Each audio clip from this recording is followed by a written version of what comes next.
Bueno, yo, digamos, señor ponente,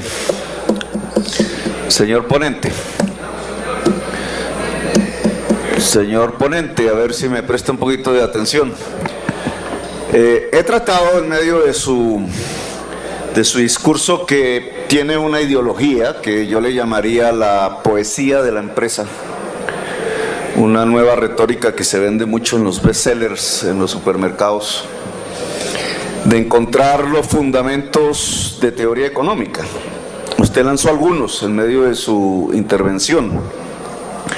Dijo, si sube el salario, que tiene que ser real, no el salario nominal, su proyecto va hacia subir el salario nominal, pero si sube el salario real, es decir, el salario nominal enfrentado a los precios de la economía, a la capacidad de compra, crece la economía, dijo usted.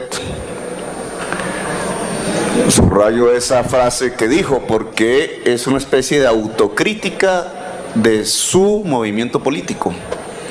Los cristianos le llamarían un acto de constricción, porque afirmaban otra cosa hace unos años. Cuando se hizo la reforma a la ley 50, exactamente la primera, en el gobierno de César Gaviria, ponente aquí presente, y luego en una reforma laboral de flexibilización de la fuerza laboral, pues el argumento era al contrario.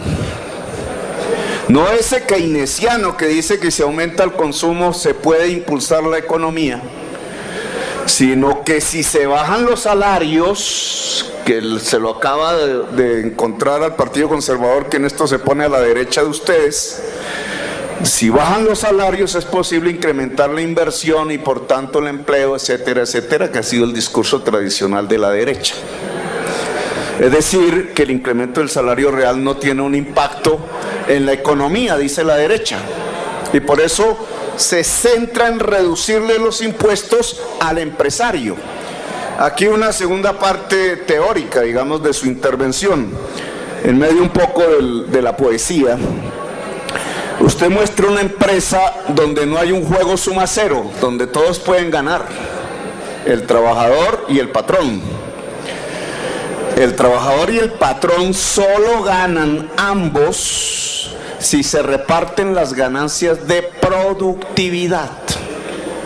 La productividad en Colombia no crece desde hace 25 años. La productividad crece sobre la base de que crezca el saber y el intelecto general de la sociedad.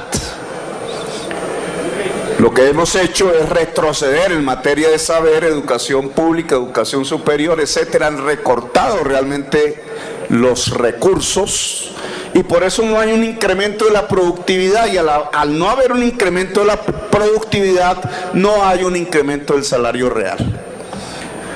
Puede haber incremento de las ganancias solo sobre la base de la caída del salario, es decir, del capitalismo del siglo XIX, que fue lo que impulsó la reforma laboral llamada Ley 50 y posteriormente la reforma laboral que extendió las horas laborales en lo que eran horas extras, los festivos, dominicales reducidos, etcétera. Es decir, una reducción del salario real. Por eso su discurso último es un acto de constricción, porque la participación de su movimiento político en la Ley 50 y en la reforma laboral del año 2003 o 2005, no recuerdo, lo que buscaba era la caída del salario real para elevar ganancias. Teoría.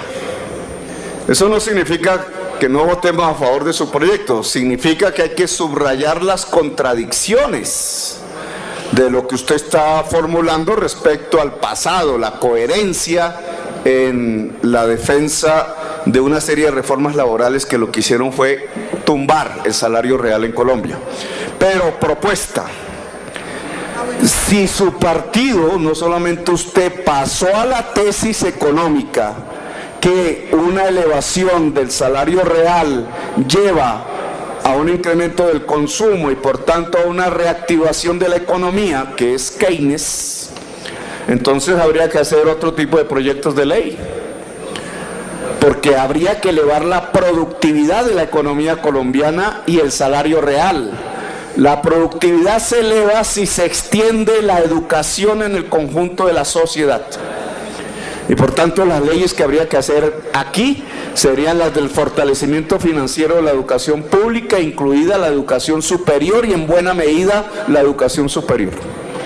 Cosa a la que se han opuesto hasta ahora los gobiernos recientes. Segundo, si se trata también de ayudar, no solamente por la vía del incremento de la productividad, sino de la capacidad de negociación a la clase trabajadora, que usted llama clase media, buena pregunta teórica sería, ¿los trabajadores y las trabajadoras son clase media o son clase trabajadora? Pero eso dejémoslo para otro tipo de discusiones. Si se trata de ayudar en mejorar la capacidad negociadora, ustedes tendrían que derogar unas leyes que ustedes mismos aprobaron y propusieron. La reforma de la Ley 50 y la reforma laboral del gobierno del 2002 al 2010, ambas centradas en transformar el contrato laboral en un contrato civil,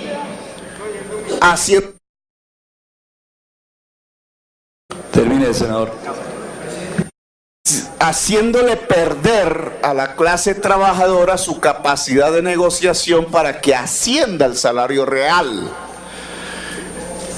Yo lo invitaría, para ser coherente con su discurso, el que acaba de pronunciar usted aquí, si el consumo reactiva la economía, acabemos con los contratos de prestación de servicios laborales y volvamos al régimen de derecho de un contrato laboral regido por el Código Sustantivo del Trabajo. Eso automáticamente podría ayudarnos en hacer crecer el consumo en la clase trabajadora y por tanto reactivar la economía. Deshagamos los criterios que llevaron a reducir el salario nominal cuando se habla de horas diarias después de las 6 de la tarde o cuando se habla de días festivos o dominicales. Y ahí automáticamente volvemos a hacer crecer el salario. Termine, senador, por favor. Y por tanto darle un impulso al consumo y a la economía. Es decir, deshacer una serie de reformas que contra el interés de la trabajadora sobre todo y del trabajador que lo llevó a esos contratos basuras de 3 meses llamados CPS, volvamos a una estructura de régimen laboral en el contrato de trabajo de tal manera que crezca el consumo, que crezca la estabilidad, que crezca el salario real y por tanto reactivemos la economía. Le propongo que hagamos ese proyecto conjuntamente si usted es coherente con el discurso que acaba de pronunciar. Gracias, senador Juan Diego Gómez.